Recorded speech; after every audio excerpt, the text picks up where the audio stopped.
Amazing facts, ஆச்சரியமான உண்மைகள் ஊழியங்கள் மூலமாக நடைபெறும் தானியேல் மற்றும் வெளிப்படுத்தலின் தீர்க்க தரிசனங்கள் தொடர் வேதபாட கூட்டங்களுக்கு உங்களை இயேசுவின் நாமத்தில் அன்போடு வாழ்த்தி நான் வரவேற்கின்றேன். இந்த நாளின் இலவச பிரதிக்கான அறிமுகத்தை உங்களுக்கு நான் செய்ய விரும்புகிறேன். தூய்மையும் வல்லமையும் என்ற தலைப்பில் அழகான சிறிய வேதபாட நூல் உங்களுக்காக இலவசமாய் காத்திருக்கிறது. இதை பெற்று நீங்கள் இதில் உள்ள சத்தியங்களை கற்றுக்கொள்ள வேண்டும் என்றால் எங்களுடைய தொலைபேசி எண்ணுக்கு நீங்கள் அழைக்கும்படி உங்களை அன்போடு நான் கேட்டுக்கொள்கின்றேன். மேலும் அமேசிங் ஃபேக்ட்ஸ் வெப்சைட்டுக்குள்ளே சென்று நீங்கள் இந்த பிரதியை டவுன்லோட் பண்ணிக்கொள்ளும்படியும் உங்களை அன்போடு நான் கேட்டுக்கொள்கின்றேன். பிரியமானவர்களே, இந்த நாளின் தலைப்பு என்னவென்றால் தூய்மையும் வல்லமையும் என்ற தலைப்பிலே நாம் பாடத்தை கற்றுக்கொள்ள இருக்கிறோம். ஜெபத்தோடு நாம் ஆரம்பிக்கலாமா? பரிசுத்தமுள்ள பிதாவே, இந்த அருமையான நேரத்திற்காக உமக்கு நன்றி சொல்கிறோம். எங்களுக்கு அருமையான தீர்க்க தரிசன பாடங்களை நீர் கற்றுக் கொடுக்கிறீர், அதற்காக ஸ்தோத்திரம். கர்த்தர் எங்கள் மீது கொண்டிருக்கிற அக்கறை, நீர் காட்டும் அன்பு எல்லாவற்றுக்காக நன்றி செலுத்துகிறோம். பரிசுத்த ஆவியானவர் தாமே பரலோகத்தின் பரிசுத்த சத்தியங்களை எங்களுக்கு நீர் கற்றுத்தர காத்திருக்கிறோம். எங்கள் கண்களை திறந்தருளும், எங்கள் இருதயங்களை திறந்தருளும். கர்த்தாவே சொல்லும், நாங்கள் கேட்கிறோம். இயேசுவின் நாமத்தில் ஜெபிக்கிறோம் நல்ல பிதாவே, ஆமென். சீரியா தேசத்தில் இருந்த ஒரு படைத்தலைவன் யார் என்றால் நாகமான். அவன் ஒரு பராக்கிரமசாலியாக, நல்ல செல்வாக்கு படைத்த ஒரு மனிதனாக இருந்தவன். ஆனால் அவன் ஒரு அஞ்ஞானி, ஆண்டவரை மெய் தெய்வத்தை அறியாத ஒரு மனிதன். ஆனாலும் அவனுக்கு ஒரு பெரிய சரீர பிரச்சனை இருந்தது. அது என்ன பிரச்சனை என்றால், அவனுடைய சரீரத்தில் குஷ்டரோகம் இருந்தது. நாம் இந்த சம்பவத்தை 2 ராஜாக்கள் 5ஆம் அதிகாரத்தில் வாசிக்கிறோம். ஒரு பெரிய செல்வாக்கு படைத்த மனிதன், மாபெரும் படைத்தலைவன். ஆனால் அவனுக்கோ அந்த பரிதாபம், குஷ்டம் அவன் உடலிலே காணப்பட்டது. இப்படி அவன் மிகவும் தன்னுடைய நோயினாலே, குஷ்டரோகத்தினாலே அங்கலாய்த்து கொண்டிருந்த வேளையிலே அவனுக்கு அவனுடைய வீட்டிலே இருந்த இஸ்ரவேல் தேசத்தைச் சேர்ந்த ஒரு சிறு பெண், ஒரு பணிப்பெண் அவன் வீட்டிலே வேலை செய்து வந்தாள்.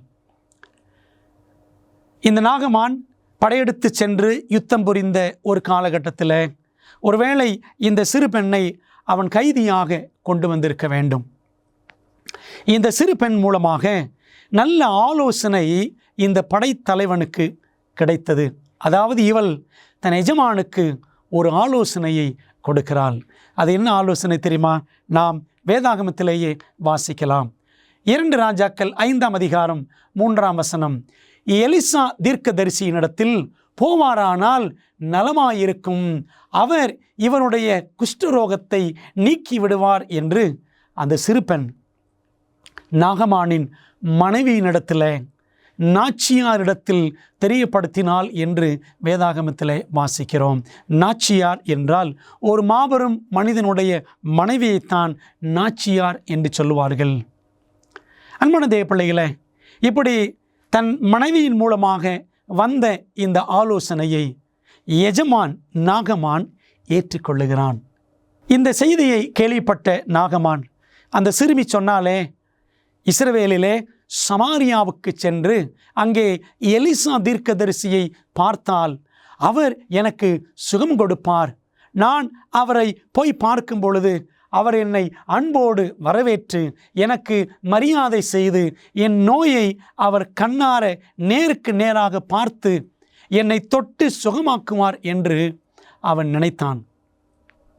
ஆனால் நாகமான் நினைத்தபடி எலிசா தன் வீட்டை விட்டு வெளியே வரவில்லை.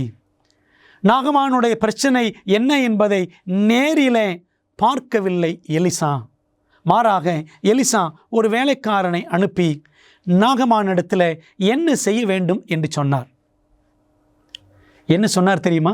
எலிசா தன் வேலைக்காரன் மூலமாக நாகமானிடத்தில் வேதம் சொல்லுகிறது. 2 ராஜாக்கள் 5ஆம் அதிகாரம் 10ஆம் வசனம். நீ போய் யோர்தானில் 7 தரம் ஸ்நானம் பண்ணு, அப்பொழுது உன் மாம்சம் மாறி நீ சுத்தமாவாய் என்ற ஒரு சிகிச்சை முறையை எலிசா தன் வேலைக்காரன் மூலமாக நாகமானுக்கு தெரியப்படுத்தினார். ஆனால் நமக்கு கதை தெரியும். இந்த நாகமானுக்கு கோபம் உண்டாகிவிட்டது. நான் எவ்வளவு பெரிய படைத்தலைவன், இந்த எலிசா என்னை நேரிலே வந்து சந்திப்பார் என்று நினைத்தேன். ஆனால் ஒரு வேலைக்காரனை அனுப்பி என்னை இப்படி செய்ய சொல்லுகிறாரே, யோர்தானிலே போய் 7 தரம் நீ ஸ்நானம் பண்ணு என்று சொல்லுகிறாரே என்று அவன் கோபம் கொண்டவனாக திரும்பி செல்ல எத்தனித்தான். வேதம் சொல்லுகிறது, நாகமானின் படை வீரர்களில் ஒருவன் நாகமானை பார்த்து, ஐயா, உங்களிடத்தில் தீர்க்கதரிசி ஒரு பெரிய காரியத்தை சொல்லியிருந்தால் நீர் செய்திருப்பீர் அல்லவா? ஆனால் ஒரு சின்ன காரியத்தை செய்ய சொன்னதனால் நீர் ஏன் செய்யாமல் போகிறீர்? அதையும் செய்து பாருமே, உமக்கு சுகம் உண்டாக கூடும் என்று அந்த வேலைக்காரன் சொன்ன உடனே நாகமானுக்கு புத்தி வந்தது. அவன் என்ன செய்கிறான்? அப்படியா, நிச்சயமாக தீர்க்கதரிசி சொன்னதை நான் செய்தால் என்ன என்று அவன் ஏற்றுக்கொண்டு யோர்தான் நதியிலே அவன் ஒவ்வொரு முறையும், முதல் முறை, 2ஆம் முறை, 3ஆம் முறை என்று 6 தடவை வரை அவன் மூழ்கி பார்த்தான். சுகம் கிடைக்கவில்லை. 7ஆவது முறை எலிசா தீர்க்கதரிசி சொன்னது போலவே அவன் 7 முறையும் மூழ்கி எழுந்த பொழுது அவனுடைய சரீரம் ஒரு சிறு பிள்ளையின் மாம்சத்தை போல் மாறியது.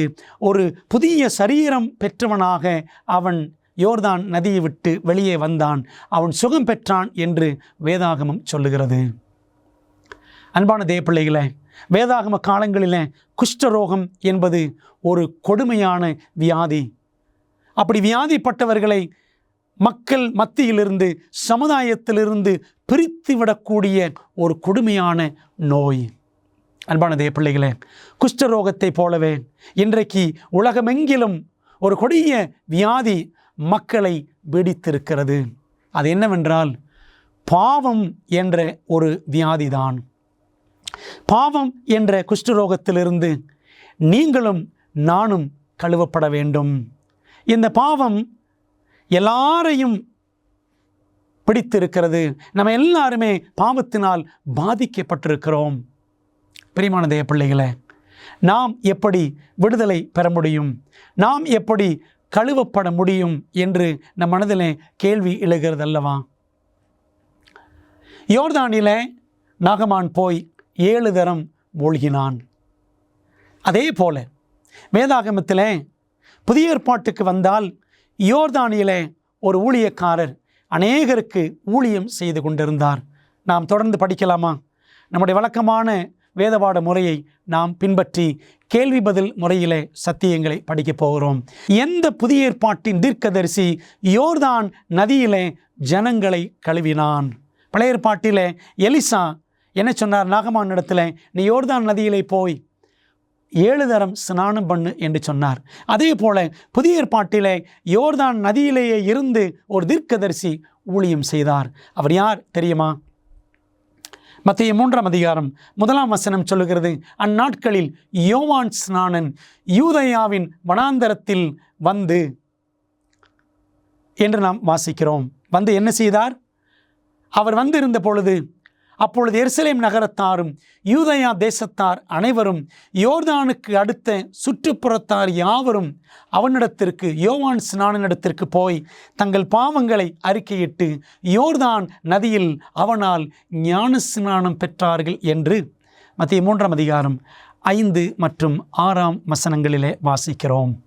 நாகமான் தன்னுடைய குஷ்டரோகம் கழுவப்படுவதற்கு, அவன் சுகமாவதற்கு 7 தரம் ஸ்நானம் பண்ணினான். அதே போல ஜனங்களுடைய பாவங்கள் கழுவப்படுவதற்காக யோவான் ஸ்நானன் அவனிடத்தில் வந்த எல்லாருக்கும் ஞான ஸ்நானம் கொடுத்தான் என்று நாம் வாசிக்கின்றோம். வேதத்தில் உள்ள எந்த மகிமையான சடங்கு பாவ குஷ்டத்தை கழுவி சுத்தம் செய்வதை அடையாளப்படுத்துகிறது? வேதாமத்தில் பாருங்கள், அப்போஸ்தலர் 22ஆம் அதிகாரம் 16ஆம் வசனம், நீ எழுந்து கர்த்தருடைய நாமத்தை தொழுது கொண்டு ஞான ஸ்நானம் பெற்று உன் பாவங்கள் போக கழுவப்படு என்று பவுலுக்கு சொல்லப்பட்டது. அன்பான தேவ பிள்ளைகளே, நம்ம எல்லாரும் பாவம் என்ற குஷ்டரோகத்தினால் நம்ம எல்லாரும் பீடிக்கப்பட்டிருக்கிறோம். எப்படி சுகமடைவது? பாவங்களிலிருந்து நாம் எப்படி கழுவப்படுவது? அதற்கான முறை, அந்த மகிமையான சடங்கிற்கான பெயர் என்னவென்றால் ஞானஸ்நானம். பாருங்கள், அந்த வசனம் சொல்லுகிறது, ஞானஸ்நானம் பெற்று உன் பாவங்கள் போக கழுவப்படு. இயேசுவை விசுவாசிக்க வேண்டும், ஞானஸ்நானம் பெற வேண்டும், நம்முடைய பாவங்கள் கழுவப்படும். வேதத்தின்படி எத்தனை வகை ஞானஸ்நானங்கள் ஏற்றுக்கொள்ளக்கூடியவைகளாக இருக்கின்றன? அன்பானவர்களே, பொதுவாக ஏறக்குறைய 15 வகையான ஞானஸ்நானங்கள் கிறிஸ்தவ வட்டாரத்தில் பின்பற்றப்படுகின்றன. என்னென்ன செய்வார்கள் என்றால், தண்ணீரை ஊற்றுவார்கள், ஊற்றுதல் ஞானஸ்நானம்.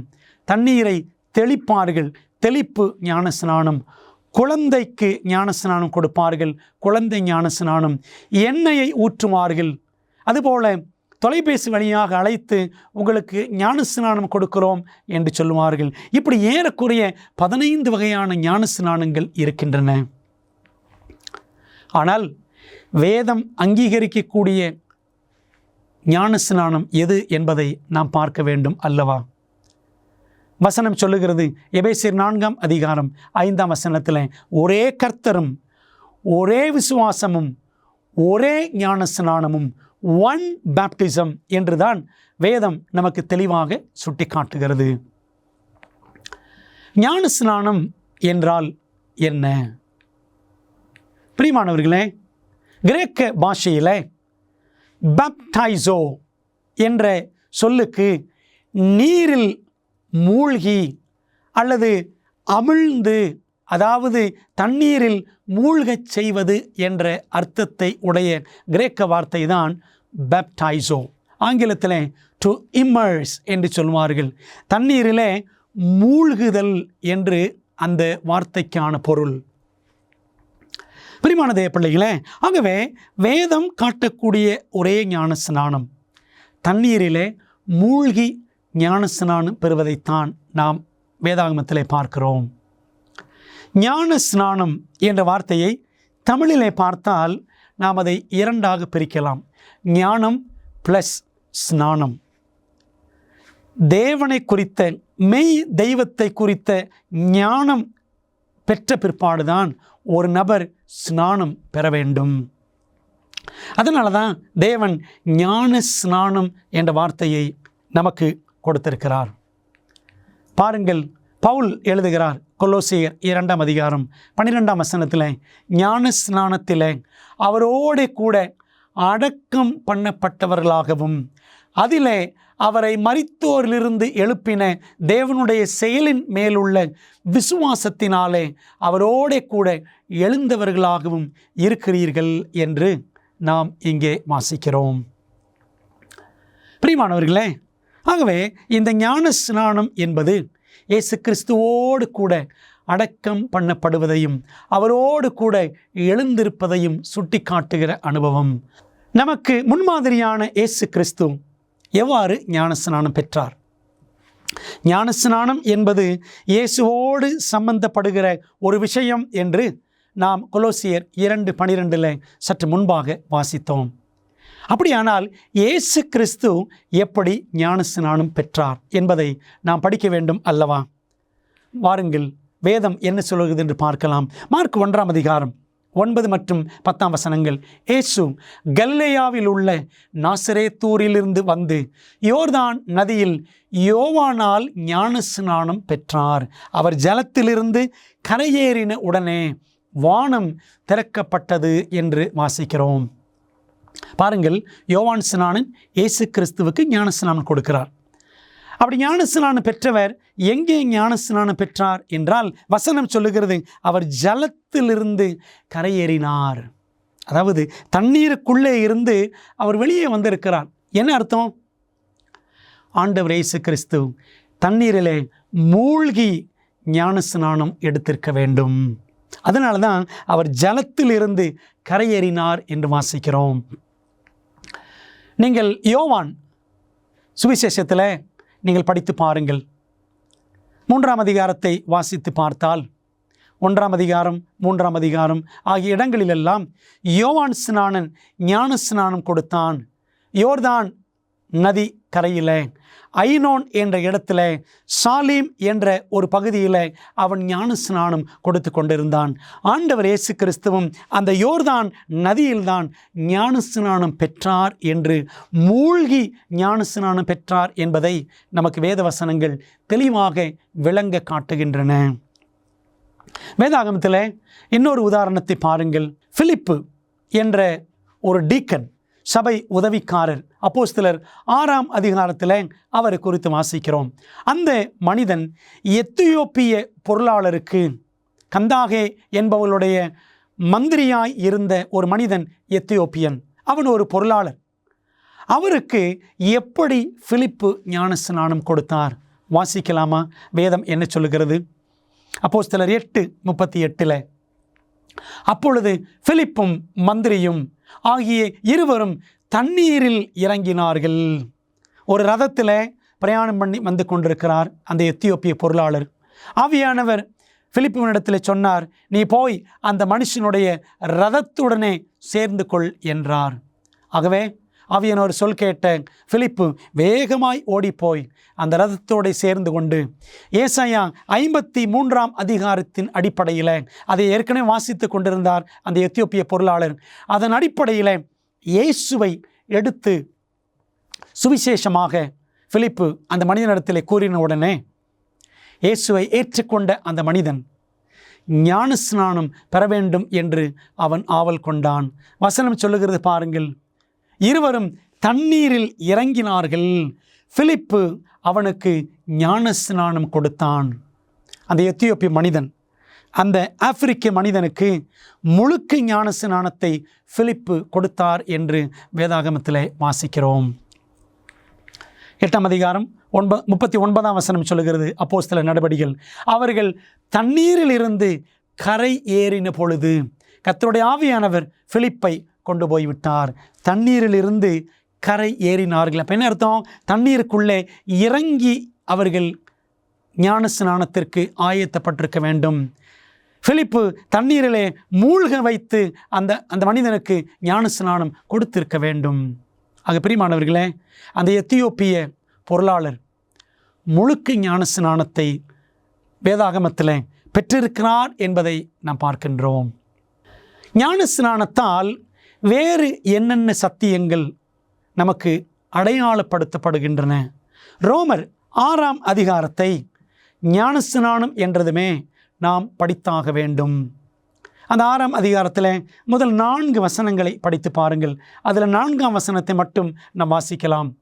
மேலும் பிதாவின் மகிமையினாலே கிறிஸ்து மரித்தோரிலிருந்து எழுப்பப்பட்டது போல நாமும் புதிதான ஜீவன் உள்ளவர்களாய் நடந்து கொள்ளும்படிக்கு அவனுடைய மரணத்திற்குள்ளாக்கும் ஞான ஸ்நானத்தினாலே கிறிஸ்து உடனே கூட அடக்கம் பண்ணப்பட்டோம்.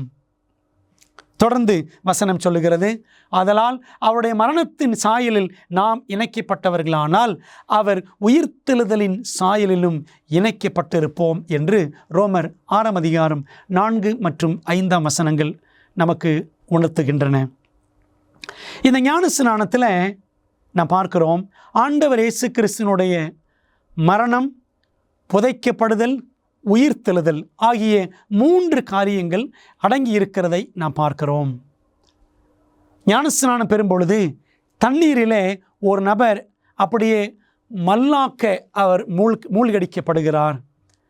மூழ்கப்படக்கூடிய அந்த மனிதன், ஞானஸ்நானம் பெறக்கூடிய மனிதரை தண்ணீரிலே முழுக வைத்து பிற்பாடு அவரை தண்ணீரை விட்டு எழுப்புகிறோம். அன்பானவர்களே, ஆகவே அந்த தண்ணீரிலே மூழ்கச் செய்யக்கூடிய காரியமானது மரணத்தை சுட்டி காட்டுகிறது. ஆண்டவர் இயேசு கிறிஸ்து எனக்காக மரித்தார். ஆகவே நானும் என்னுடைய பாவங்களுக்காக மரிக்கிறேன் என்ற அடையாளம்தான் தண்ணீரிலே முழுகுதல். அப்படி முழுகும் பொழுது அந்த நபர் தண்ணீரிலே முற்றிலுமாய் அவர் புதைக்கப்படுகிறார் சில வினாடிகளுக்கு. அப்படி தண்ணீரிலே புதைக்கப்படும் பொழுது என்ன அர்த்தம் அப்படின்னா, என்னுடைய பழைய வாழ்க்கையை, பாவ வாழ்க்கையை நான் புதைக்கின்றேன், என்னுடைய பாவ வாழ்க்கைக்கு நான் மரிக்கின்றேன். ஆண்டவர் இயேசு கிறிஸ்து நம்முடைய பாவங்களுக்காக மரித்தார் அல்லவா? அப்படி தண்ணீரிலே தண்ணீரிலே மூழ்கிய பிற்பாடு அந்த நபரை தண்ணீரை விட்டு வெளியே எழுப்ப வேண்டும். ஆண்டவர் இயேசு கிறிஸ்துவும் நமக்காக மரித்து அவர் கல்லறையிலே வைக்கப்பட்டு 3ஆம் நாளிலே உயிரோடு அவர் எழுந்தார்.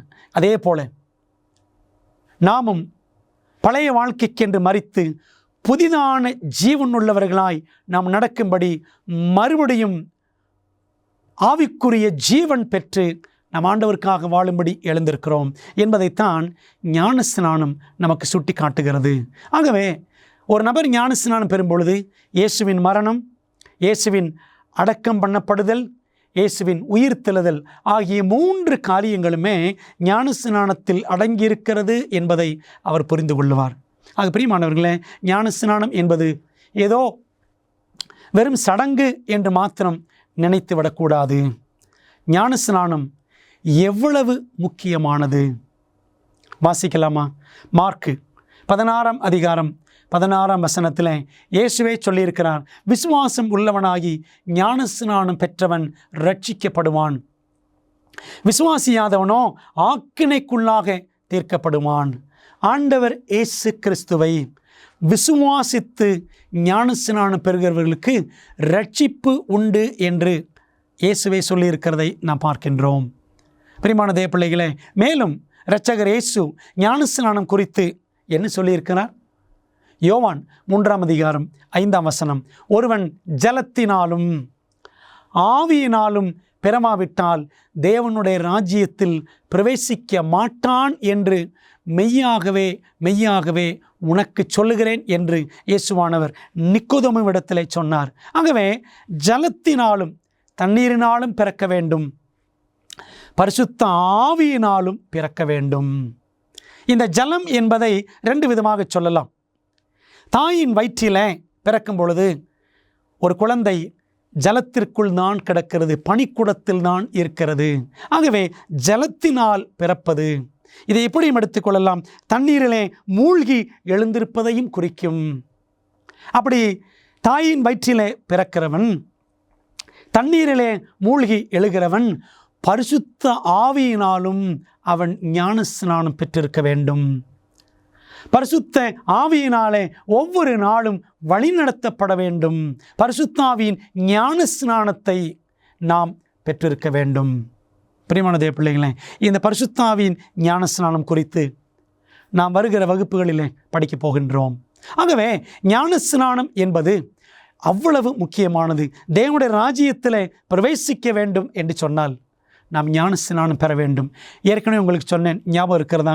யோவான் 3ஆம் அதிகாரம், வேதாகமத்தில் 1000வது அதிகாரம், 1000 வருட அரசாட்சியில் பரலோகத்தில் தேவனோடு நாம் வாழ வேண்டும் என்று சொன்னால், அவரோடு இருக்க வேண்டும் என்று சொன்னால், வேதாகமத்தில் 1000வது அதிகாரத்தின் அனுபவத்தை நாம் அடைந்தாக வேண்டும். அதாவது ஞானஸ்நானம் பெற வேண்டும், அதாவது நாம் மறுபிறப்பு அடைய வேண்டும் என்பதைத்தான் ஆண்டவர் இயேசு கிறிஸ்து மிக அழகாக யோவான் 3ஆம் அதிகாரத்தில் சுட்டி காட்டுகிறார். வேதாகம தீர்க்க தரிசனத்தில் வெளிப்படுத்தப்பட்டுள்ளபடி நம்முடைய மோசமான உலகத்திற்கான தேவனின் திட்டத்தை அறிய விரும்புகிறீர்களா? உங்கள் மிகப்பெரிய சவால்களுக்கு நடைமுறையான நம்பகமான தீர்வுகள் வேண்டுமா? ஊக்கமளிக்கும் மற்றும் அறிவூட்டும் ஆச்சரியமூட்டும் உண்மைகள் வேதாகம பாட வழிகாட்டிகள் 27 அழகான வரைகளை மற்றும் நேரடியான பதில்களை புரிந்து கொள்ள எளிதான வகையில் வேதத்தின் அடிப்படையில் சிறப்பான மேலான பாடங்களை வழங்குகின்றது. ஒவ்வொரு ஆய்வு வழிகாட்டியும் உங்கள் வாழ்க்கையின் மிக முக்கியமான உண்மைக்கான பொருத்தமான வேதாகம பதில்களை நோக்கி உங்களை வழிநடத்தும். நான் எப்படி ஆரோக்கியமான ஐக்கியத்தை பெறுவது? இயேசு எப்போது எப்படி மீண்டும் வருவார்? மேலும் இப்படி பல கேள்விகளுக்கு உங்கள் எதிர்காலத்தை வாய்ப்பாக விட்டுவிடாதீர்கள். ஆச்சரியமூட்டும் உண்மைகள் வேதாகம பாட வழிகாட்டிகளிடமிருந்து உங்கள் வாழ்க்கையை சத்தியத்துடன் மாற்றுங்கள். ஆங்கிலம், இந்தி, தமிழ் மற்றும் தெலுங்கு மொழிகளில் கிடைக்கிறது. காத்திருக்க வேண்டாம். bookstore.aftv.in என்ற இணையதளம் மூலம் உங்கள் முழுமையான ஆய்வு வழிகாட்டிகளை இன்றே ஆர்டர் செய்யுங்கள். பிரியமானவர்களே, வேறு எந்த ஆசீர்வதிக்கப்பட்ட சடங்கை நாம் ஞானஸ்நானத்துடன் ஒப்பிடலாம்? கலாத்தியர் 3 அதிகாரம் 27 வசனம், ஏனெனில் உங்களில் கிறிஸ்துவுக்குள்ளாக ஞானஸ்நானம் பெற்றவர்கள் எத்தனை பேரோ அத்தனை பேரும் கிறிஸ்துவை தரித்து கொண்டீர்களே என்று பவுல் எழுதுகிறார். பிரியமானவர்களே, ஞானஸ்நானம் என்பது கிறிஸ்துவை தரித்து கொள்ளுகிற அனுபவம். ஆண்டவர் இயேசு கிறிஸ்து உயிர்த்தெழுந்த இரட்சகரை தரித்து கொள்ளுகிற, அவருக்காக வாழுவேன் என்று தீர்மானிக்கிற அனுபவம் தான் ஞானஸ்நானம். இன்றைக்கு அநேக திருச்சபைகளில் இயேசு கிறிஸ்துவின் உயிர்த்தெழுதலுக்கு அடையாளமாக நாங்கள் ஞாயிற்றுக்கிழமையை ஆசரிக்கிறோம் என்று சொல்கிறார்கள். அது தவறு. ஆண்டவர் இயேசு கிறிஸ்துவின் உயிர்த்தெழுதலை எது குறிக்கிறது என்று சொன்னால், நாம் ஞானஸ்நானம் பெறுகிறோமே, பாவங்களுக்காக மரித்து நீதிக்கென்று பிழைக்கத்தக்கதாக நாம் ஞானஸ்நானம் பெறுகிறோமே, அதுதான் உயிர்த்தெழுதலின் அனுபவத்திற்கு அடையாளமாக இருக்கிறது. பழைய பாவ வாழ்க்கையை தண்ணீரிலே புதைத்துவிட்டு ஒரு புதிய வாழ்க்கைக்காக உயிர்த்தெழும் அனுபவம்தான் ஞானஸ்நானம். ஆகவே உயிர்த்தெழுதல் நினைவாக ஞாயிறு ஆசரிப்பு என்பது சரியில்லை. உயிர்த்தெழுதலின் நினைவாக ஞானமுழுக்கு பெற்று இயேசுவை போல் வாழ்வது, அதுதான் மிகவும் சரியானது. அன்பான தேவப்பிள்ளைகளே, நாம் இப்படி புரிந்து கொண்டவர்களாக ஞானஸ்நானம் பெற்றோமா? வேதாகமம் சொல்லக்கூடிய முழுக்கு ஞானஸ்நானத்தை நாம் பெற்றிருக்கிறோமா? யோசித்து பாருங்கள். பரமேறுவதற்கு முன் இயேசு தமது ஜனங்களுக்கு கொடுத்த கட்டளை என்ன? பாருங்கள், வேதாகமத்தில் வாசிக்கிறோம். மத்தேயு 28:19, ஆகையால் நீங்கள் புறப்பட்டு போய் சகல ஜாதிகளையும் சீஷராக்கி பிதா குமாரன் பரிசுத்த ஆவியின் நாமத்திலே அவர்களுக்கு ஞானஸ்நானம் கொடுத்து என்று ஆண்டவர் சொன்னார். ஆண்டவர் இயேசு கிறிஸ்து பரலோகம் செல்வதற்கு முன்பாக அவர் கொடுத்த மாபெரும் ஊழிய கட்டளை என்னவென்றால், புறப்பட்டு போங்கள், எல்லாருக்கும் சத்தியங்களை சொல்லுங்கள், பிதா குமாரன் பரிசுத்த ஆவியின் நாமத்தினாலே ஞானஸ்நானம் கொடுங்கள். என்ன ஞானஸ்நானம்? முழுக்கு ஞானஸ்நானம். தண்ணீரிலே மூழ்கி முழுவதுமாய் தண்ணீருக்குள்ளே மூழ்கடிக்கப்பட்டு எடுக்கிற ஞானஸ்நானம். இந்த ஒரே ஒரு ஞானஸ்நானம் தான் வேதாகமம் அங்கீகரிக்கிற, பரலோகம் ஆமோதிக்கிற ஞானஸ்நானம். மற்ற எந்த ஞானஸ்நானமும் பைபிள் படி சரி என்று சொல்ல முடியாது. இந்த ஒரே ஒரு ஞானஸ்நானம், முழுக்கு ஞானஸ்நானத்தை மட்டும்தான் பரிசுத்த வேதாகமம் அங்கீகரிக்கிறது. ஞானஸ்நானத்தின் போலியான கருத்துக்கள் அனைத்தும் எங்கிருந்து தோன்றின? ஞானஸ்நானம் என்று எடுத்துக்கொண்டாலே இன்றைக்கி நிறைய போலியான ஞானஸ்நான வகைகள் இருக்கின்றன. பாருங்கள், ஆண்டவர் சொல்லுகிறார் மார்க்கு 7 அதிகாரம் 8 வசனத்தில், நீங்கள் தேவனுடைய கட்டளையை தள்ளிவிட்டு மனுஷனுடைய பாரம்பரியத்தை கை கொண்டு வருகிறவர்களாய் என்று இயேசு சொன்னார். ஆண்டோடைய கட்டளை அப்புறப்படுத்தப்பட்டு மனிதர்களுடைய பாரம்பரியங்கள் எல்லாம் சபைக்குள்ளே ஏறக்குறைய கிபி 3ஆம் நூற்றாண்டிலிருந்தே நுழைய ஆரம்பித்து விட்டன. கான்ஸ்டன்டைன் என்ற ரோம சக்கரவர்த்தியின் காலத்தில் எத்தனையோ விதமான அஞ்ஞான பழக்க வழக்கங்கள் சபைக்குள்ளே புகுந்து விட்டன. சரித்திரம் சொல்லுகிறது, கிபி 1311ஆம் வருஷம் ராவண்ணா ஆலோசனை சங்கத்தில் கூடி வந்த சபையின் பிதாக்கள் எல்லாரும் ஒன்று கூடி என்ன தீர்மானம் செய்தார்கள்? தெளிப்பு ஞானஸ்நானம், போரிங் டைப் ஆஃப் பேப்டிசம், ஊற்றுதல் ஞானஸ்நானம், ஸ்ப்ரிங்கிளிங் டைப் ஆஃப் பேப்டிசம், தண்ணீரை தெளிப்பது, தண்ணீரை ஊற்றுவது, இப்படியெல்லாம் செய்து உங்களுக்கு ஞானஸ்நானம் கொடுக்கிறோம் என்று சொல்லக்கூடிய பழக்க வழக்கத்தை அந்த 14ஆம் நூற்றாண்டிலிருந்து சபைக்குள்ளே புகுத்தி விட்டார்கள். ஆனால் பிரியமானவர்களே, அதிகாரப்பூர்வமான ஞானஸ்நானம், ஒரு கிறிஸ்தவனுக்கு அதிகாரப்பூர்வமான போதனை எங்கிருந்து வருகிறது என்றால் பைபிளில் இருந்து தான் வருகிறது. பரிசுத்த ஆவியானவர் தான் கற்றுக் கொடுக்க வேண்டும். எந்த ஒரு ஆலோசனை சங்கத்திலோ எந்த ஒரு கமிட்டியிலோ சத்தியங்கள் தீர்மானிக்கப்படுவதில்லை. கமிட்டியிலே அல்லது ஆலோசனை சங்கங்களிலே பாரம்பரியங்களை கொண்டு வரலாம். ஆனால் பிரியமானவர்களே, பாரம்பரியங்கள் நம்மை ரட்சிக்காது. பாரம்பரியங்கள் என்பது மனிதனால் ஏற்படுத்தப்பட்டது. அப்படித்தான் இந்த தண்ணீர் ஊற்றுதல் ஞானஸ்நானம், தண்ணீர் வைத்து தெளிக்கும் ஞானஸ்நானம், இன்னும் குழந்தை ஞானஸ்நானம் போன்ற வேதத்தில் சொல்லப்படாத எல்லாவித போலியான ஞானஸ்நானங்களும் சபைக்குள்ளே புகுந்தன. பிரியமான தேவ பிள்ளைகளே, தேவனுடைய சத்தியத்திற்கு மேலாக மனிதனுடைய போதனைகளை வைப்பதை குறித்து வேதாகமம் என்ன கூறுகிறது பாருங்கள். மத்தேயு 15ஆம் அதிகாரம் 9ஆம் வசனத்திலே வாசிக்கிறோம். மனுஷருடைய கற்பனைகளை உபதேசங்களாக போதித்து வீணாய் எனக்கு ஆராதனை செய்கிறார்கள் என்று ஏசாயா தீர்க்கதரிசி நன்றாய் சொல்லியிருக்கிறான் என்று இயேசு சொன்னார். மத்தேயு 15:9.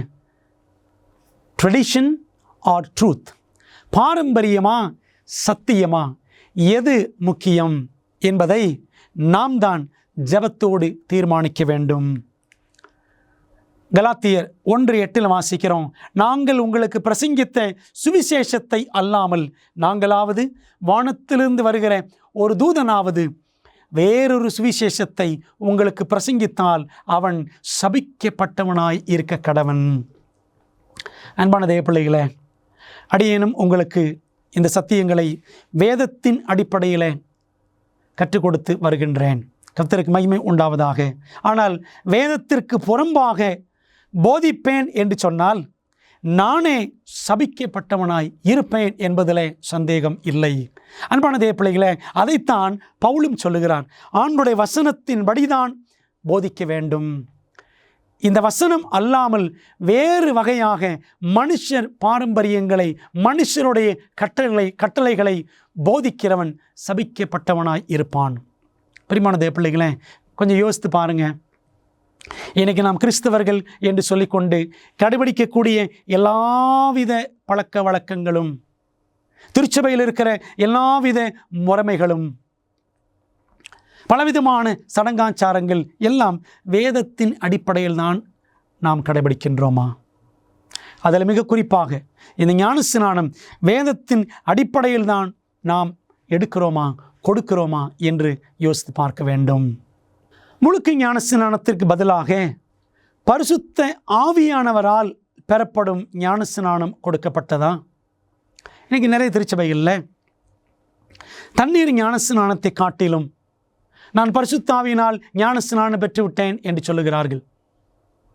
ஆகவே பரிசுத்த ஆவியின் ஞானஸ்நானம் பெற்றுவிட்டால் தண்ணீர் ஞானஸ்நானம் அவசியம் இல்லையா? யோவான் ஸ்நானன் சொல்லும் பொழுது கூட, நான் உங்களுக்கு ஜலத்தினால் ஞானஸ்நானம் கொடுக்கிறேன், எனக்கு பின் ஒருவர் வருகிறார், அவர் உங்களுக்கு பரிசுத்த ஆவியினாலும் அக்கினியினாலும் ஞானஸ்நானம் கொடுப்பார் என்று யோவான் ஸ்நானன் சொன்னார். பிரியமானவர்களே, தண்ணீர் ஞானஸ்நானம் முதன்மைப்படுத்தப்பட்டிருக்கிறதை நாம் யோவானின் அனுபவத்திலிருந்தே பார்க்கிறோம். வேதம் என்ன சொல்லுகிறது பாருங்கள். பேதுரு அவர்களை நோக்கி, நீங்கள் மனம் திரும்பி ஒவ்வொருவரும் பாவ மன்னிப்புக்கென்று இயேசு கிறிஸ்துவின் நாமத்தினாலே ஞானஸ்நானம் பெற்றுக்கொள்ளுங்கள். அப்போஸ்தலர் 2:38. அப்பொழுது பரிசுத்த ஆவியின் வரத்தை பெறுவீர்கள். முதலாவது தண்ணீர் ஞானஸ்நானம், அடுத்து பரிசுத்த ஆவியின் ஞானஸ்நானம் என்ற ஒரு அழகான வரிசையை பேதுரு சொல்லுகிறதை நாம் அப்போஸ்தலர் 2ஆம் அதிகாரத்தில் வாசிக்கிறோம். அன்பானவர்களே, வேதத்தின்படி ஞானஸ்நானம் எடுப்பதற்கு ஒரு நபர் என்ன செய்ய வேண்டும் என்ற ஒரு கேள்வியை உங்களுக்கு முன்பாக வைத்தால் என்ன செய்ய வேண்டும் என்று பதில்களை நாம் ஆராய்ந்து அறிய வேண்டும் அல்லவா? பார்க்கலாம். மத்தேயு 28:19-20 இயேசு சொன்னார், நீங்கள் புறப்பட்டு போய் எல்லாரையும் சீஷராக்கி, சகல ஜாதிகளும் சீஷராக்கி, நான் உங்களுக்கு உபதேசித்த யாவையும் சகல உபதேசங்களையும் அவர்களுக்கு கற்றுக் கொடுங்கள் என்று இயேசு சொன்னார். ஆக முதலாவது இயேசுவின் போதனைகளை புரிந்து கொள்ள வேண்டும். அடுத்தபடியாக மார்க்கு 16:16 வாசிக்கிறோம், இயேசுவின் எல்லா போதனைகளையும் விசுவாசிக்க வேண்டும், விசுவாசம் உள்ளவனாகி ஞானஸ்நானம் பெற்றவன் ரட்சிக்கப்படுவான். ஆண்டவர் இயேசு கிறிஸ்துவினுடைய போதனைகள் எல்லாம் கற்றுக்கொள்ள வேண்டும். கற்றுக்கொள்வதோடு நின்று விடாமல் அதை விசுவாசிக்க வேண்டும். மூன்றாவது, அப்போஸ்தலர் 2:38 வாசிக்கிறோம், இப்பொழுது வாசித்தோம் அல்லவா, நீங்கள் எல்லாரும் மனம் திரும்ப வேண்டும், பழைய பாவங்களை விட்டு மனம் திரும்ப வேண்டும், தேவனை விட்டு என்னை பிரிக்கக்கூடிய எந்த பாவத்தையும் எல்லா பாவத்தையும் விட்டு விலக வேண்டும். மனம் பாவத்தின் மேல் இருக்கிறது என்று சொன்னால் அந்த பாவத்திலிருந்து விலகிவிட வேண்டும். அதுதான் மனம் திரும்புதல். சத்தியங்களை கற்றுக்கொள்ள வேண்டும், சத்தியங்களை விசுவாசிக்க வேண்டும், பாவத்திலிருந்து மனம் திரும்ப வேண்டும். நான்காவதாக, பாவத்திலிருந்து விலகுவதற்கு நம்மை ஒப்படைக்க வேண்டும். ரோமர் 6 அதிகாரம் 5-6 வசனங்கள், லூக்கா 3:7-8 ஆகிய வசனங்கள் எல்லாம் படித்து பாருங்கள். அங்கே வாசிக்கிறோம், நம்முடைய பாவங்களை நாம் என்ன செய்ய வேண்டும்? உணர்ந்து ஒத்துக்கொண்டு நாம் விலக வேண்டும். ரோமர் 6 அதிகாரத்தில் வசனம் 6 பாருங்கள், நாம் இனி பாவத்துக்கு ஊழியம் செய்யாதபடிக்கு பாவ சரீரம் ஒளிந்து போகும் பொருட்டாக நம்முடைய பழைய மனுஷன் அவரோடு கூட சிலுவையில் அறையப்பட்டதென்று அறிந்திருக்கிறோம். இனிமேல் நான் இயேசுவுக்கு ஊழியம் செய்வேன், பாவத்திற்கு ஊழியம் செய்ய மாட்டேன் என்று நாம் நம்மை ஒப்படைக்க வேண்டும். அடுத்தபடியாக கிறிஸ்துவை சொந்த இரட்சகராக ஏற்றுக்கொண்டு மறுபிறப்பின் அனுபவத்தை நாம் பெற வேண்டும். யோவான் 3 அதிகாரம் 3 மற்றும் 5 வசனங்கள் ஏற்கனவே படித்திருக்கிறோம். நாம் ஜலத்தினாலும் ஆவியினாலும் ஞானஸ்நானம் பெற வேண்டும் என்று பார்த்தோம் அல்லவா? ஆகவே ஞானஸ்நானம் பெறுவதற்கு இந்த படிநிலைகள் ஒவ்வொன்றையும் நாம் கடந்து வர வேண்டியது மிகவும் அவசியம். பொதுவாகவே எல்லாருக்கும் இன்னொரு கேள்வி எழும்புவது வழக்கம். ரீபேப்டிசம், மீண்டும் ஒரு முறை ஞானஸ்நானம் எடுக்கலாமா? ஏற்கனவே நான் எடுத்து விட்டேன், மறு ஞானஸ்நானம் சரியா என்று அநேகர் கேள்வி கேட்பது உண்டு. இதற்கு வேதாகமத்தில் என்ன ஆதாரம் இருக்கிறது என்றும் கேட்பார்கள். அப்போஸ்தலர் நடபடிகள் 19 அதிகாரம் 2 மற்றும் 3 வசனங்கள், பவுல் எபேசு என்ற பட்டணத்திற்கு வந்த பொழுது அங்கே 12 சீஷர்களை அவர் சந்திக்கிறார். அவர்களை பார்த்து பவுல் கேட்ட கேள்வி, நீங்கள் விசுவாசிகளான போது பரிசுத்த ஆவியை பெற்றீர்களா என்று கேட்டான். இந்த 12 பேரும் எபேசு பட்டணத்தில் இருந்து இயேசுவை ஏற்றுக்கொண்டவர்கள். நீங்கள் பரிசுத்த ஆவியை பெற்றீர்களா, நீங்கள் விசுவாசிகளான போது பரிசுத்த ஆவியை பெற்றீர்களா என்று கேட்டான். அதற்கு அவர்கள் பரிசுத்த ஆவி உண்டென்பதை நாங்கள் கேள்விப்படவே இல்லை என்றார்கள். அப்பொழுது அவன், அப்படியானால் நீங்கள் எந்த ஞானஸ்நானம் பெற்றீர்கள் என்றான். அதற்கு அவர்கள், யோவான் கொடுத்த ஞானஸ்நானம் பெற்றோம் என்றார்கள். அப்பொழுது பவுல், யோவான் தனக்கு பின் வருகிறவராகிய கிறிஸ்து இயேசுவில் விசுவாசிகளாய் இருக்க வேண்டும் என்று ஜனங்களுக்கு சொல்லி மனம் திரும்புதலுக்கேற்ற ஞானஸ்நானத்தை கொடுத்தானே என்றான். அதை கேட்டபோது அவர்கள் கர்த்தராகிய இயேசுவின் நாமத்தினாலே ஞானஸ்நானம் பெற்றார்கள் என்று வாசிக்கிறோம். மனம் திரும்புதலுக்கேற்ற ஞானஸ்நானத்தை யோவான் ஸ்நானினிடத்திலே பெற்றிருந்த அவர்கள் பரிசுத்த ஆவியை குறித்து அவர்கள் கேள்விப்படவில்லை, பரிசுத்த ஆவியை குறித்து அவர்கள் படிக்கவில்லை. அது அவர்களுக்கு புதியதொரு சத்தியமாக இருந்தது. அன்பான தேவப்பிள்ளைகளே, ஒருவேளை எதற்காக மறுஞான ஸ்நானம் எடுக்கலாம் என்றால், முதலாவது காரியம், நான் கிறிஸ்தவனாக இருந்து என்னுடைய கிறிஸ்தவ ஆவிக்குரிய அனுபவத்திலிருந்து நான் தடம் புரண்டு போய் பாவத்திற்குள்ளே உலகத்திற்குள்ளே விழுந்து வழிதப்பி போனேன், மீண்டும் ஆண்டவரிடத்திலே வர விரும்புகிறேன் என்று வாஞ்சிக்கிறவர்கள் மறுஞான ஸ்நானம் பெறலாம். மட்டுமல்ல, நான் படித்திருக்கிற புதிய சத்தியம், இந்த சத்தியம் எனக்கு தெரியவில்லையே, நான் இதை கடைபிடிக்காதவனாக இதுவரைக்கும் வாழ்ந்து வந்திருக்கிறேன், இந்த சத்தியம் இப்பொழுதுதான் எனக்கு தெரிந்திருக்கிறது, நான் இதற்கு ஏற்ப கீழ்ப்படிந்து நான் நடப்பேன், உதாரணமாக 10 கட்டளைகள். 10 கட்டளைகளை பற்றி எனக்கு தெரியாது. ஓய்வு நாள் 7ஆம் நாளாகிய சனிக்கிழமை எனக்கு தெரியாது. இந்த சத்தியங்களை நான் கடைபிடிக்க வேண்டும் என்று நீங்கள் ஒப்பு கொடுப்பீர்கள் என்று சொன்னால் மறு ஞான ஸ்நானம் எடுப்பது தவறில்லை. பாருங்கள், பவுல் குறித்து நாம் வாசித்தோம். அப்போஸ்தலர் 19 அந்த 12 பேர் பரிசுத்தாவி குறித்து கேள்விப்படவே இல்லை. அந்த பரிசுத்தாவி குறித்து சத்தியத்தை பெற்ற பிற்பாடு அவர்கள் மறு ஞான ஸ்நானம் பெற்றார்கள். அன்பான தேவப்பிள்ளைகளே, நமக்கு தேவன் ஒரு விசேஷித்த வெளிச்சத்தை கொடுக்கும் பொழுது, நாம் அது நிமித்தம் உணர்வு அடையும் பொழுது மறு ஞான ஸ்நானம் பெறலாம். வேதாகமம் அதை ஆமோதிக்கிறது. ஞான ஸ்நானத்திற்கும் ஒருவர் சபையின் அங்கத்தினராக சேர்வதற்கும் ஏதேனும் தொடர்பு இருக்கிறதா? வேதவசனம் சொல்லுகிறது, அப்போஸ்தலர் 2:41, அவனுடைய வார்த்தையை, பேதுருவின் வார்த்தையை சந்தோஷமாய் ஏற்றுக்கொண்டவர்கள் ஞான ஸ்நானம் பெற்றார்கள். அன்றைய தினம் ஏறக்குறைய 3000 பேர் அந்த பெந்தெகோஸ்தே நாளிலே சேர்த்து கொள்ளப்பட்டார்கள். கிறிஸ்தவ சபையுடன் சேர்த்து கொள்ளப்பட்டார்கள். உண்மைதான், ஞான ஸ்நானம் ஒரு நபர் எடுக்கும் பொழுது it's an entrance into church family. திருச்சபை குடும்பத்தில் இணைவதற்கு அது ஒரு நுழைவாயிலாக இருக்கிறது. திருச்சபையில் ஒரு அங்கத்தினராக மாறுவதற்கு இந்த ஞான ஸ்நானம் ஒரு வழியாக இருக்கிறது. உண்மைதான். ஆனால் அதற்கும் அப்பாற்பட்ட மிகவும் மேலான சத்தியம் என்னவென்று சொன்னால், ஞான ஸ்நானம் பெறுகிற நபர் பரலோக குடும்பத்தில் ஒரு அங்கத்தினராக மாறுகிறார், தேவனுடைய பிள்ளையாக மாறுகிறார் என்பதுதான் மிகவும் மிகவும் முக்கியமான ஒரு செய்தி. அப்போஸ்தலர் 2:47, தேவனை துதித்து ஜனங்கள் எல்லாரிடத்திலும் தயவு பெற்றிருந்தார்கள். ரட்சிக்கப்படுகிறவர்களை கர்த்தர் அனுதினமும் சபையிலே சேர்த்து கொண்டு வந்தார். ஞானஸ்நானம் பெற்ற பிள்ளைகள் அநேகர் சபையிலே சேர்த்து கொள்ளப்பட்டே இருந்தார்கள், சேர்த்து கொள்ளப்பட்டு கொண்டே இருந்தார்கள் என்பதை நாம் அழகாக புரிந்து கொள்கிறோம். பிரியமான தேவ பிள்ளைகளே, அதனால தான் அப்போஸ்தலனாகிய பவுல் சொல்லுகிறார் கொலோசியர் 3:15, நீங்கள் ஒரே சரீரமாக அழைக்கப்பட்டீர்கள். ஞானஸ்நானம் பெறக்கூடிய எல்லாரும் கர்த்தராகிய இயேசு கிறிஸ்துவினுடைய சரீரமாகிய சபையோடு ஒன்றாக இணைக்கப்படுகிறார்கள். ஆகவே ஞானஸ்நானம் அத்தனை அவசியமானது.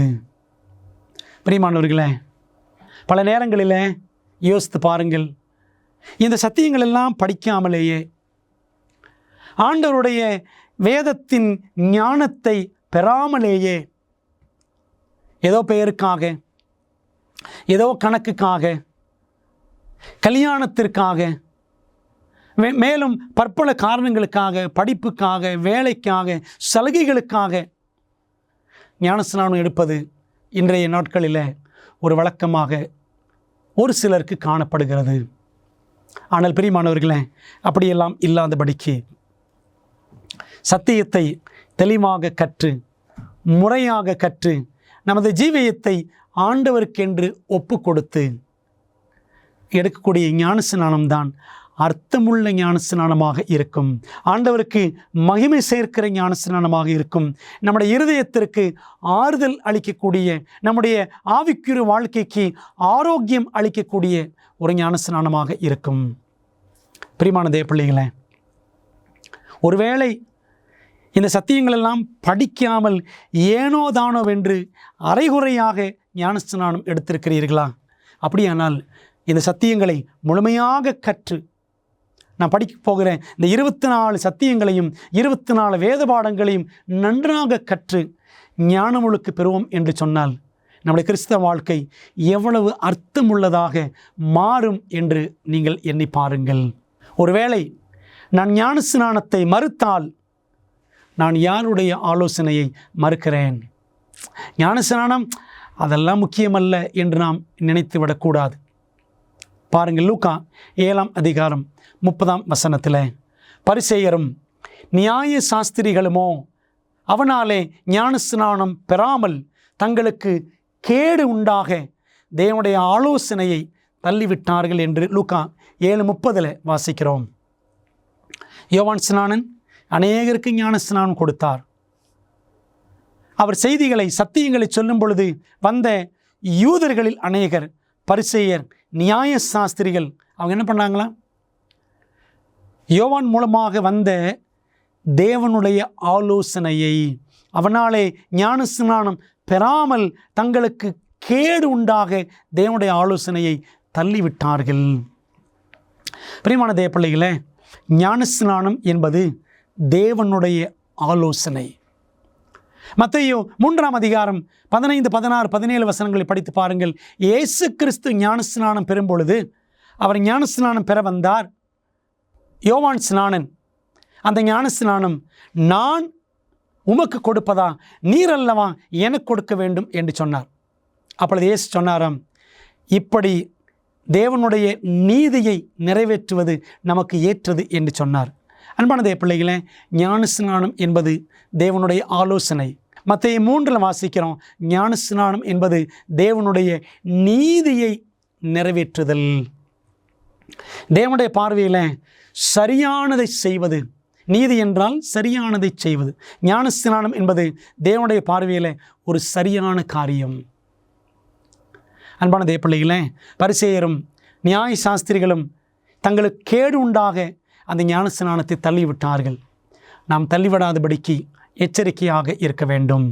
இயேசு ஞானஸ்நானம் எடுத்தபோது அவருடைய பிதா என்ன கூறினார் பாருங்கள். வசனம் சொல்லுகிறது, மார்க் 1:9.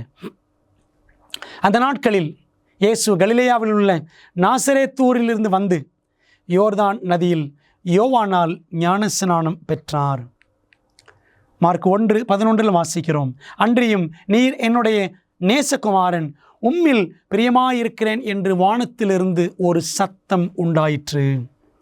ஆண்டவர் இயேசு கிறிஸ்து ஞானஸ்நானம் எடுத்த பொழுது, இவர் என்னுடைய நேசகுமாரன், இவரில் பிரியமாயிருக்கிறேன், இவருக்கு செவி கொடுங்கள் என்ற திவ்ய சத்தம், பிதாவின் சத்தம் வானத்திலிருந்து துணித்தது. ஆவியானவரும் புறாவின் ரூபத்தில் இயேசு கிறிஸ்துவின் மேல் இறங்கினார்.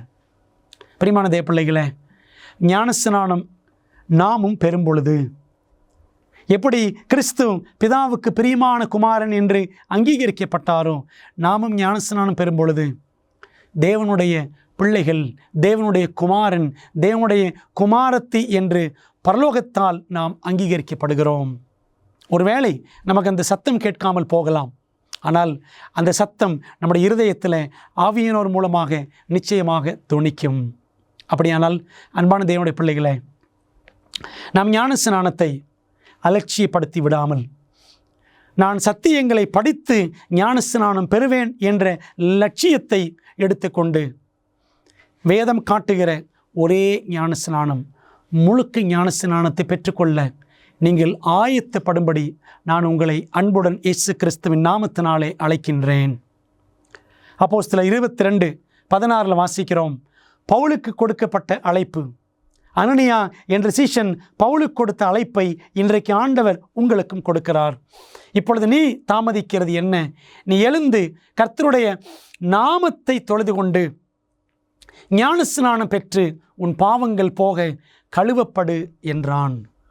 பிரியமானவர்களே, ஞானஸ்நானம் பெறும்பொழுது கர்த்தருடைய நாமத்தினாலே நம்முடைய பாவங்கள் கழுவப்படுகிறது. பாவம் கழுவப்படுவதற்காக இன்றைக்கு அநேகர் கோயில்களுக்கும் குளங்களுக்கும் புண்ணிய சேத்திரங்களுக்கும் தீர்த்த ஸ்தலங்களுக்கும் போகிறார்கள். ஆனால் எங்கே போக வேண்டும்? இயேசுவிடம் போக வேண்டும். கங்கைக்கும் யமுனைக்கும் போக வேண்டிய அவசியமில்லை. கர்த்தராகிய இயேசு கிறிஸ்துவிடம் விசுவாசத்தோடு வந்தால் போதுமானது. அவருடைய இரத்தத்தினாலே அவர் நம்மை கழுவுவார். தண்ணீர் முழுக்கினாலே பரிசுத்த ஆவியானவர் கொண்டு தேவன் நம்மை பரிசுத்தப்படுத்துவார். அன்பான தேவ பிள்ளைகளே, பரிசுத்த சடங்காகிய ஞானஸ்நானத்திற்கு நீங்கள் ஆயத்தமாக விரும்புகிறீர்களா? இதனால் இவள் என்னுடைய நேசகுமாரன் அல்லது என்னுடைய நேசகுமாரத்தி, இவரில் பிரியமாயிருக்கிறேன் என்று தேவன் உங்களை பார்த்தும் கூற முடியும். ஆகவே இயேசுவானவர் நமக்கு முன்மாதிரியாக அவரே தண்ணீரில் இறங்கி முழுக்கு ஞானஸ்நானம் பெற்றார். நாமும் சத்தியங்களை கற்றவர்களாக முழுக்கு ஞானஸ்நானத்தை பிதா குமாரன் பரிசுத்தாவின் நாமத்தினாலே பெற்று தேவனுடைய பிள்ளை என்று பரலோக குடும்பத்தில் நானும் ஓர் அங்கத்தினன் என்று அறிக்கையிட்டு ஞான ஒழுக்கு பெற்று தேவனுக்கு மகிமையாக வாழ நம்மை ஒப்படைப்போமா? ஜெபம் செய்வோம். பரிசுத்தம் நிறைந்த நல்ல பிதாவே, இந்த நாளிலே அருமையான ஒரு சத்தியத்தை நாங்கள் படித்தோம். தூய்மையும் வல்லமையும். ஆண்டவரே, பரிசுத்த ஆவியினால் நாங்கள் சத்தியத்திலே வழிநடத்தப்பட்டு பரிசுத்தமான வாழ்க்கை வாழ்வதற்கு எங்களை ஒப்பு கொடுக்கிறோம் என்பதற்கு அடையாளமாக நாங்கள் பிதா குமாரன் பரிசுத்தாவின் நாமத்தினாலே முழுக்க ஞானஸ்நானம் பெற வேண்டும். அது ஒன்றே வேதம் அங்கீகரிக்கிற ஒரே ஞானஸ்நானம் என்பதை நாங்கள் கற்றுக்கொண்டோம். தகப்பனே, ஒருவேளை நாங்கள் தவறாக ஞான ஒழுக்கு பெற்றிருந்திருப்போம். தெளிப்பு ஞான ஸ்நானம், தண்ணீர் ஊற்றுதல் ஞான ஸ்நானம், குழந்தை ஞான ஸ்நானம் போதும் என்று நாங்கள் இருந்திருப்போம் என்று சொன்னால் எங்களை ஆண்டவர் சரியான சத்திய பாதையிலே கொண்டு வந்து, கர்த்தாவே, நாங்கள் இயேசுவை போல் ஞான ஒழுக்கு பெற்று தேவனுடைய ஆலோசனையை தள்ளிவிடாமல் தேவ நீதியை நிறைவேற்ற எங்களை ஆசீர்வதியும். சத்தியத்தை கேட்ட பிள்ளைகளை பயன்படுத்தும். இவர்கள் மூலமாக சத்தியம் இன்னும் அநேகருக்கு செல்லட்டும். ஆண்டவரை சீக்கிரம் வாரும். உம்முடைய வருகைக்கு எங்களை ஆயத்தப்படுத்தும். ரட்சிக்கப்பட்ட பிள்ளைகளை உம்முடைய சபையிலே சத்தியத்திலே இயேசுவோடு அதிகமாய் கூட்டி சேர்க்க கர்த்தர் எங்களை பயன்படுத்தும். இயேசுவின் நாமத்தில் ஜெபிக்கிறோம் நல்ல பிதாவே, ஆமேன். பிரியமானவர்களே, இந்த நாளின் சத்தியத்தை நீங்கள் அவளோடு கேட்டதற்காக கர்த்தர் உங்களை ஆசீர்வதிப்பாராக. மீண்டும் அடுத்த வேதபாட கூட்டத்தில் நாம் சந்திப்போம். அநேகருக்கு இந்த சத்தியங்களை பகிர்ந்து கொள்ளுங்கள். தேவன் உங்களை ஆசீர்வதிப்பார். ஆமேன். உங்கள் வீட்டின் வசதியிலிருந்து நீங்கள் படிக்கக்கூடிய வகையில் இலவச வேதாகம பள்ளியை ஆச்சரியமூட்டும் உண்மைகள் உங்களுக்கு வழங்குகிறது என்று தெரியுமா? தேவனின் வார்த்தையை குறித்து உங்கள் ஆய்வில் உங்களுக்கு உதவ 27 அழகாக விளக்கப்பட்ட பாடங்கள் ஆங்கிலம், இந்தி, தமிழ் மற்றும் தெலுங்கு மொழிகளில் கிடைக்கிறது. இந்த இலவச வேதாகம படிப்பு பாடநெறிக்கு இன்றை பதிவு செய்ய BibleStudy.aftv.in என்ற இணையதளத்தை காணுங்கள். உங்களுக்கு சந்தோஷமாக பொழுதை கழிக்க பிடிக்குமா? எனக்கு பிடிக்கும். என் அப்பா அம்மா அமேசிங் ஃபேக்ட்ஸில் இருந்து அமேசிங் அட்வென்ச்சர் சிறுவர் வேதாகம வழிகாட்டிகளை வாங்கி கொடுத்த போது எனக்கு சந்தோஷமா இருந்துச்சு. இதுல பாடத்திட்டங்கள் வண்ணமயமா இருக்கு. அதோடு அருமையான புதிர்களும் வேத வினாக்களும் இதுல நிறைய இருக்கு. வேத சத்தியத்தால் நிறைஞ்சிருக்கு. மற்றும் பிள்ளைகளுக்கான 10 அற்புதமான சாகச பயணங்களும் இதுல இருக்கு. டிராகனை கொல்வது, ஒரே லைஃப் போட், கடல் வழியாக பயணம், விசில் அடித்து கல்லறை வழியாக செல்வது, நான் நிறைய கத்துக்கிட்டேன். இது இங்கிலீஷ்ல மட்டுமே கிடைக்கும். ஆனால் நம் மொழியை கற்றுக்கொண்டு வருகிறோம் இல்லையா? உங்கள் பிள்ளைகள் பைபிளில் இருந்து அரிய கருத்துக்களை அறிந்து கொள்ள எங்களை அல்லது SMS மூலம் உங்கள் செட்டை இன்றே ஆர்டர் செய்யுங்கள்.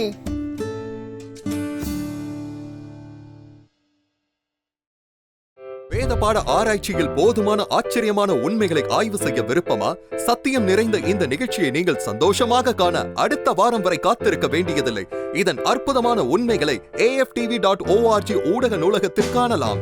AFTV.org-இல் நீங்கள் காணொளி மற்றும் கேளலை விளக்க காட்சிகள் அனைத்தையும் அதனுடன் அச்சிடப்பட்ட உள்ளடக்கத்தையும் இலவசமாக பெறலாம். வாரத்தில் 7 நாட்களும் 24 மணி நேரமும் உங்கள் கணினி அல்லது மொபைல் சாதனத்தில் இருந்து பெற முடியும். AFTV.org-ஐ பார்வையிடுங்கள். அமேசிங் ஃபேக்ட்ஸ் என் வாழ்க்கையில் ஒரு நல்ல தாக்கத்தை அமேசிங் ஃபேக்ட்ஸ் உண்மையிலேயே என் வாழ்க்கையில் ஒரு பெரிய தாக்கத்தை செயலாக்கம் தான் இன்று என்னை இங்கே நிற்க வச்சிருக்கு.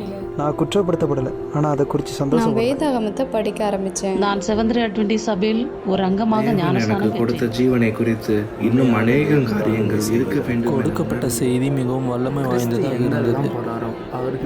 அமேசிங் ஃபேக்ட்ஸ் 55 வருடங்களுக்கு மேலாக தேவனுடைய நற்செய்தி உலகமெங்கும் அறிவித்து வருகிறது. அப்புறமா அமேசிங் ஃபேக்ட்ஸ்க்கு இடையில லோகோ வரும். இதற்கு முன்பாக நிறைய பேர் பேசுகிறத நான் கேள்விப்பட்டிருக்கிறேன். ஆனால் இவர் பேசுகிறத முதன்முறையாக நான் கேட்டேன். இவர் ஏதோ ஒன்றை குறித்து சொல்லும்போது நான் உடனே வேதத்தை எடுத்து அதை கண்டுபிடிக்கணும்னு ஆசைப்பட்டேன். ஏன்னா நான் இதுக்கு முன்பாக அதை பற்றி நான் கேள்வியே பட்டதில்லை. எனவே நான் வேத பாடங்களை படிக்க துவங்கினேன். நான் உட்பட இங்கு இருக்கும் ஒவ்வொரு நபரும் மாற்றம் பெற துவங்கினோம். கடவுளே, எனக்கு ஏன் இப்படி நடந்தது என்பது என் வாழ்க்கையில் ஒரு கேள்வியாக இருந்தது. தேவன் என்னத்தை பேசினாரு. நான் உண்மையாகவே அவர்தான் என் தகப்பன் என்பதை கண்டேன். நான் என் வாழ்க்கையில் எல்லாத்தையும் இழந்தேன். இப்போதான் ஆண்டவர் என் வாழ்க்கையில் இல்லைங்கிறதே நான் உணர்ந்தேன். நான் ஒரு தீர்க்க தரிசன பாட வகுப்புக்கு சென்றேன். அது என்னை சுக்குநூறாக உடைத்தது. இச்செய்தி மிகவும் வல்லமை வாய்ந்ததும் மறுக்க முடியாத உண்மையுமாக இருந்தது. இது மிகவும் ஆச்சரியமாக உள்ளது. இந்த வேத பாடங்களை படித்ததால் உங்கள் மனதிலே கேள்விகள் இருக்கின்றனவா? அப்படியானால் உங்கள் கேள்விகளை திரையில் தெரியும் எண்ணை பயன்படுத்தி எங்களுக்கு தெரியப்படுத்துங்கள். இல்லை என்றால் உங்கள் கேள்விகளை info@aftv.in என்ற முகவரிக்கு மின்னஞ்சல் செய்யுங்கள். வேதாகமத்தை தொடர்ந்து கற்றுக்கொள்ளும் பொழுது கர்த்தர் உங்களை ஆசீர்வதிப்பாராக. 50 வருடங்களுக்கும் மேலாக அமேசிங் ஃபேக்ட் ஊழியங்கள் நற்செய்தியை உலகம் முழுவதும் பகிர்ந்து கொண்டிருக்கிறது. இயேசுவின் சித்தத்தின்படி அனைத்து மக்களுக்கும் நித்திய சுவிசேஷத்தை அறிவித்துக் கொண்டிருக்கிறது. உங்கள் ஜெபத்திற்கும் ஆதரவிற்கும் நன்றி.